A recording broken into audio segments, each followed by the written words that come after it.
Good to see you on Global News Morning. Thanks for joining us. It's that time of week we catch up with our very good friend Matt Lee, talking about all things homes and real estate. And specifically today, Matt, we're talking about saving energy and saving money with home heating and things to do with the home in the winter. Good morning. Good morning.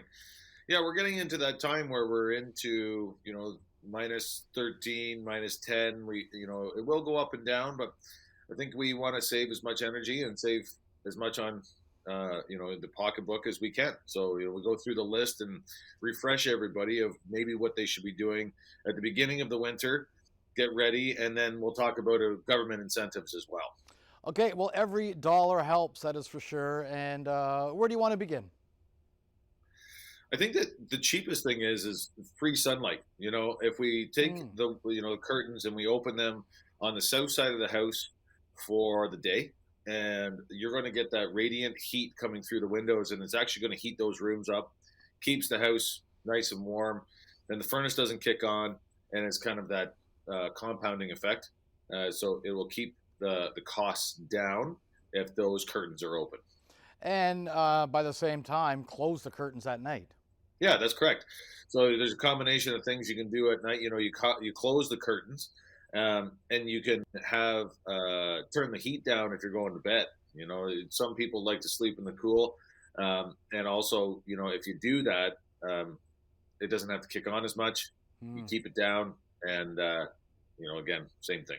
We can lose a lot of money and energy with just a simple draft or leak in the window or Yeah, door. something as simple as locking your windows. Like it sounds simple, but if you're closing your windows and you have these cranks, and they're not actually locked, you are getting a draft all the way around. So something as simple as walking around and making sure all the windows are locked, Hmm. uh, it actually creates that seal. Weather strippings that we're talking about around doorways. Make sure that there's no drafts coming in.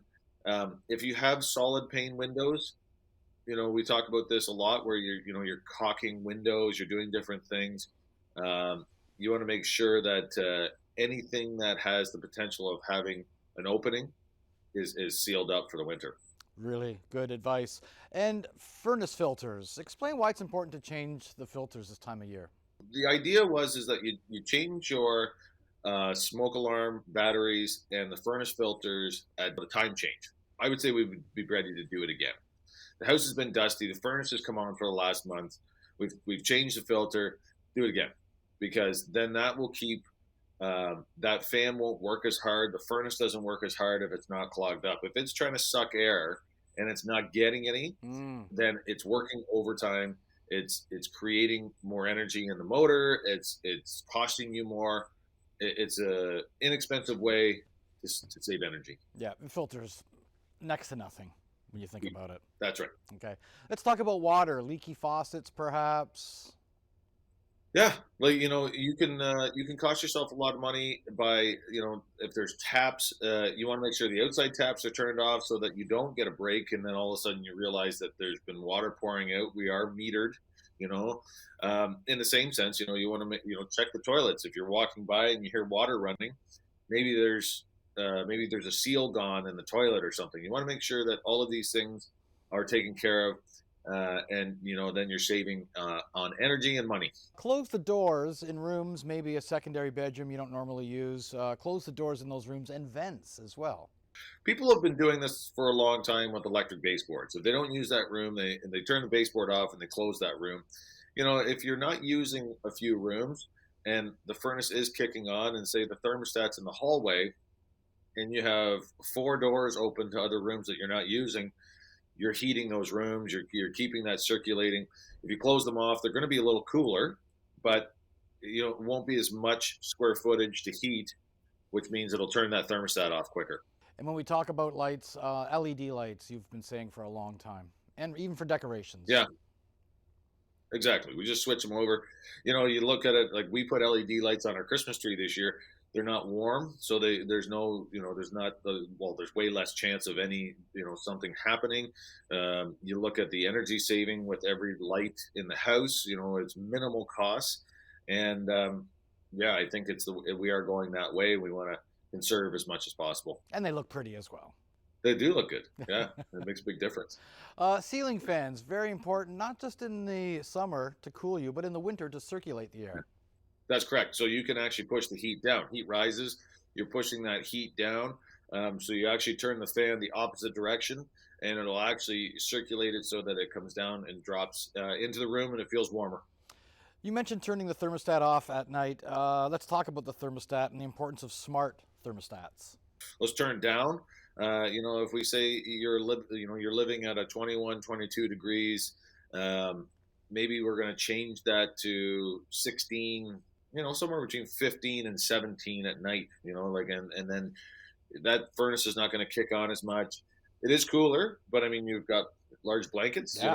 It's maybe something that might be easier, and you just move forward that way. You've mentioned in the past about oven doors. If you're cooking, leave the door open a little bit after you're done cooking to maybe not waste that heat. That's right. I mean, if you just leave that door open, as long as you don't have small kids around. I mean, right now that's tough in our house, but I mean, it's one of these things that if you leave the door open a crack after you're done, it's going to heat that main area. You might as well use the heat because Right. it's just going to stay in there and kind of cool down. Finally, at the beginning of the interview, you mentioned incentives, government websites to go to. Yeah, so we could talk about the Ontario government incentives. There is a website that we can send you a link, and we can look at that. Watching the City of Kingston website as well to see what incentives are coming up, because we are seeing green energy stuff. We're seeing insulation, we're seeing windows and doors, we are seeing heat pumps, we are seeing many different pieces that are going to try and save energy, but they're trying to make incentives for the homeowner to do it. So I would say if you're looking at doing a reno, you want to make sure that you um, follow the protocol of what they have, because sometimes you have to prove that you have these older windows and then you're putting newer windows in, and so you have to go through all of those things. So read those websites first before you start doing a retrofit. I remember we did one a while back. We had to do an air audit, so it would tell you how airtight the house was, so therefore they could tell that um, it actually improved the house. Excellent advice as always. We thank you so much, Matt Lee. It's all about saving energy and saving money in the long run. Take care and be well. We'll talk to you real soon. Thank you. Real estate tips brought to you by Matt Lee of Royal LePage.